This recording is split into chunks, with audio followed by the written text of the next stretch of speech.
The Young and the Restless spoilers shock. Victoria had always believed she had reached an age where she no longer questioned the foundations of her life. Power, family, and legacy had defined her for so long that she thought she had mastered every form of deception and every kind of love. Yet in the quiet corners of her mind, something had begun to unravel, a thread of doubt that refused to die, one that whispered that the young woman she had welcomed into her life, protected, and even loved as her own blood might not belong to her at all. Claire had appeared to be everything she wanted in a daughter, graceful, intelligent, loyal, a reflection of the person Victoria once was before ambition consumed her. But lately, Victoria couldn't shake the feeling that something about Claire felt out of place, like a puzzle piece that almost fit but never truly locked into place. The way she looked at Cole with unease, the way she avoided eye contact when family matters arose, the subtle chill that filled the air whenever they stood too close, it all weighed heavily on her chest. Victoria's mind began to wander toward possibilities she didn't dare say out loud. The human heart could invent stories to comfort itself, but her instincts had never lied to her before. She had built an empire on suspicion and strategy, and now that same instinct guided her personal life like an unrelenting compass. But even with all the doubts screaming inside her, the one question that haunted her most was simple: if Claire was not her daughter, then who was? She told herself that truth could be obtained easily. A DNA test could answer everything in a matter of days. A few drops of blood, a quiet submission to science, and all questions would dissolve. But Victoria was not a woman of easy solutions. She was a woman of control, and control demanded patience. She feared that the truth, once known, would strip her of that control, expose her vulnerability, and destroy the illusion she had built so carefully. And so she waited. She studied faces instead of bloodlines, gestures instead of genetics. She watched Claire laugh, cry, and speak with the warmth of someone who had known the family for years, yet there was always something slightly rehearsed about it, as if Claire were performing for love rather than living it. Victoria noticed it most when she looked at Audra, the ambitious, sharp-edged woman whose arrival in Genoa City had once been a professional threat but now stirred something much deeper. There was a resemblance Victoria could no longer deny. Audra carried fragments of both her and Cole in her face, the unmistakable shape of the eyes, the curve of her mouth, the dark intensity in her voice. Every time Victoria looked at her, she saw herself reflected back, not in blood tests, but in mannerisms and silent defiance. The realization was subtle at first, almost cruel in its quietness. What if Audra, the manipulative, calculating woman she once despised, was the daughter she lost? It sounded impossible, absurd even, but the more she tried to reject the idea, the more her heart clung to it. She remembered the past, those missing years, those unexplained hospital records, those blank spaces Cole had never been able to fill. She recalled Jordan's interference, the lies, the disappearances. Everything seemed to lead back to the same black hole where truth had been buried alive. It wasn't coincidence. It was a pattern. And if Audra was truly her child, then who was Claire? A pawn? A replacement? Or worse, a deliberate deception crafted by someone who knew exactly how to wound her deepest fears? Victoria began to see connections she hadn't dared acknowledge before, the way Jordan's influence had shaped Claire, the familiarity in their mannerisms, their cold patience, the same soft, deceitful tone in their voices. It was as if Jordan had molded Claire into an illusion, a living weapon of confusion. For years, Jordan had wanted to break the Newman family from the inside. What better way than through a daughter Victoria would give her soul to protect? Victoria found herself unable to sleep. The nights stretched long, filled with the shadows of unspoken thoughts. She wandered through the Newman estate like a ghost, clutching old photographs, running her fingers along frames as though they could whisper answers. She avoided Cole, avoided Nick, even avoided Victor, because she knew that if she confessed her suspicions, it would open a war no one could control. She wanted to protect her family, but how could she do that if she no longer knew who her family truly was? It was one late evening when everything collapsed. The house was silent except for the rain that beat against the windows. Victoria had been drinking, something she rarely allowed herself to do anymore. She stared into the dim reflection of her wineglass and saw a stranger's face looking back at her, a woman haunted by the lies she once used to manipulate others, now trapped by the lies others had told her. In a moment of reckless desperation, she called Audra to meet her privately, away from the judgmental eyes of the Newman circle. She wanted to see the truth up close, to confront the storm she had avoided. When Audra arrived, something unspoken passed between them, something electric and undeniable. The resemblance was no longer something she could ignore. Every gesture Audra made felt like a mirror of her own youth, proud, cunning, hungry for approval yet terrified of weakness. The encounter didn't go unnoticed. Hidden in the darkness of the hallway, Claire stood frozen, clutching a photograph she had taken from Victoria's study. She had followed Victoria that night, driven by the unease that had been eating away at her for weeks. She had sensed a shift in the air. The sudden distance in Victoria's eyes, the coldness in her voice, the way her affection had turned into polite performance. Claire watched through the half-open door as Victoria reached out and placed a trembling hand on Audra's shoulder, her expression breaking with emotion. The words Claire overheard next shattered the fragile world she thought she understood. Victoria pulled Audra into her arms, her eyes wet with silent realization, her lips forming words that Claire could barely hear, words that turned her blood cold. She called Audra her daughter. Not metaphorically, not in affection, but in the tone of a mother who had found her child after a lifetime of searching. Claire stumbled back, unable to breathe. The floor seemed to vanish beneath her as she dropped the photograph she had been holding. The sound echoed through the corridor like a gunshot. In that instant, Claire's mind fractured between disbelief and rage. The image seared into her, Victoria's embrace, the tenderness she had craved for months, given freely to someone else. Audra stood there, basking in the warmth that was supposed to be hers, and Victoria looked transformed, broken but complete. For Claire, it felt like death.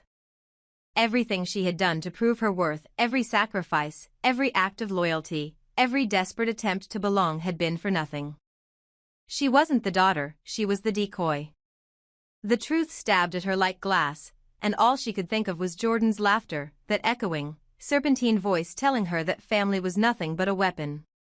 From that night, something inside Claire began to rot. She became quieter, colder, her movements deliberate, her eyes calculating.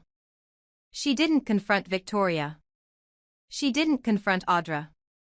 She simply withdrew, watching them both, waiting. Victoria, blinded by guilt and confusion, didn't notice the change. She believed she could fix everything, that she could find a way to balance both truths. To keep Claire close while accepting Audra as the daughter she thought she lost. But life in Genoa City had never been that merciful. Secrets, once unearthed, always demanded blood. Weeks passed, and the tension became unbearable. Rumors began to spread, whispers about a private DNA test, about a file Victoria had hidden, about a letter from Jordan that had mysteriously disappeared. Audra, meanwhile, grew bolder, sensing that the truth was working in her favor. She began appearing more often at the Newman estate, her presence both comforting and threatening. Cole, too, seemed caught between disbelief and nostalgia, torn between his loyalty to Claire and the haunting familiarity he saw in Audra. By the time Victoria received the official DNA results, sealed in an envelope she could barely bring herself to open, it was already too late. The emotional damage had been done. Claire had seen the betrayal with her own eyes. Even if the test had proven otherwise, trust had already died that night. The results confirmed what Victoria had already suspected deep down: Audra shared her blood, her lineage, and her curse. Claire did not. She belonged to Jordan in ways Victoria could not yet comprehend. And so the truth, instead of freeing them, imprisoned them all. Victoria tried to hide it, but the storm had already started to gather.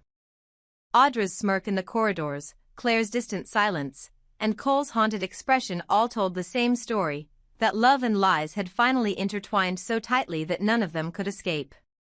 As night fell over Genoa City once more, Victoria stood by the window, the DNA report trembling in her hands. The rain poured harder now, as though the heavens themselves mourned the family she thought she had. Behind her, the faint sound of footsteps echoed through the hall, light, deliberate, familiar. Claire was watching again, her eyes cold, her mind already forming a new plan. The mother who betrayed her would soon understand what it meant to lose everything. DNA 1. The hidden link between Audra and Victoria. From the moment Audra entered the show, she's displayed an unusual familiarity with the Newmans, their psychology, their weaknesses, and especially Victoria's leadership patterns. Unlike most newcomers, she wasn't intimidated by Victoria, she mirrored her.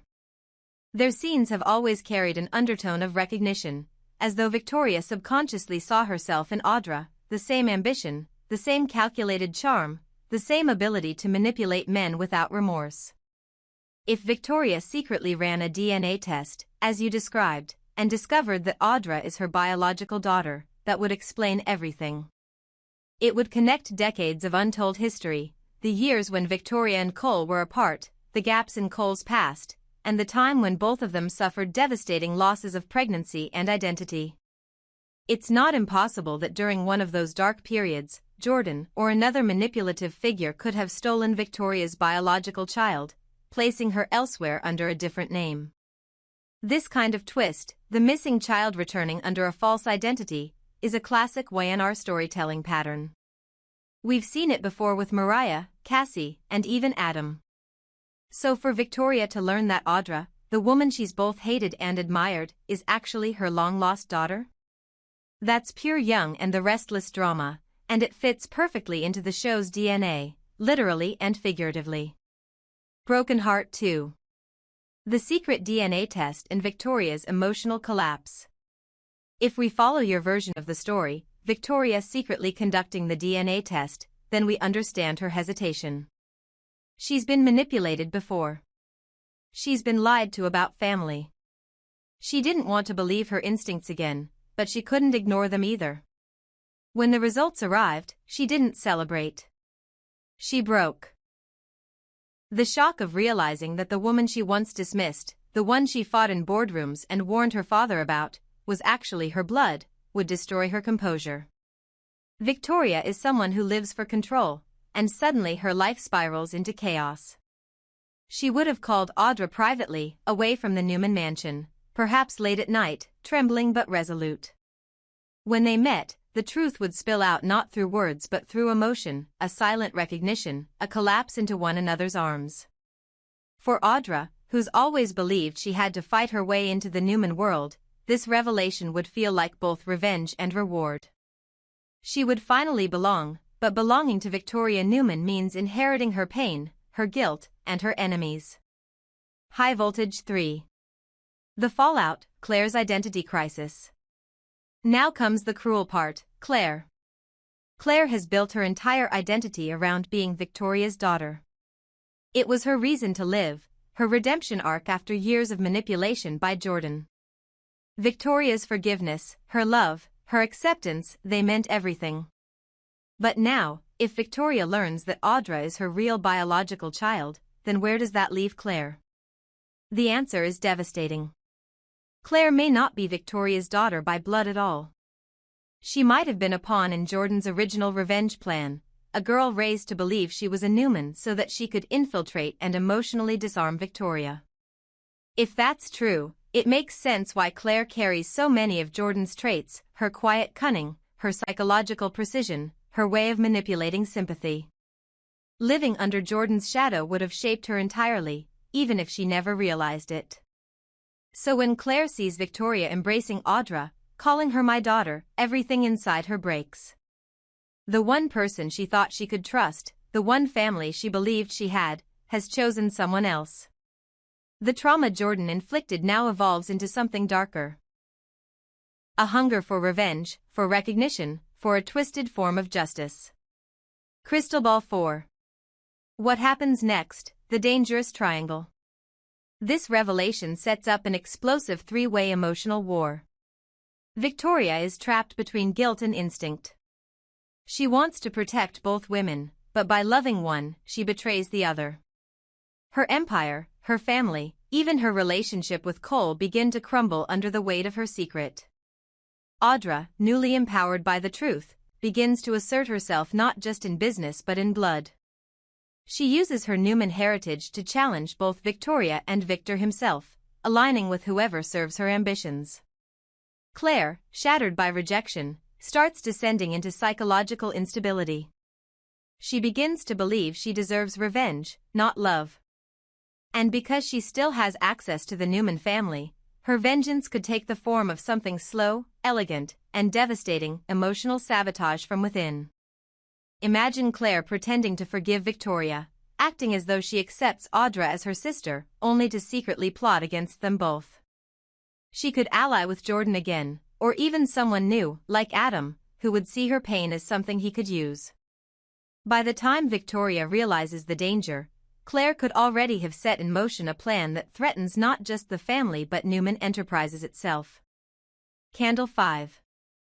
The psychological core. The brilliance of this potential twist isn't just in the DNA, it's in the psychology.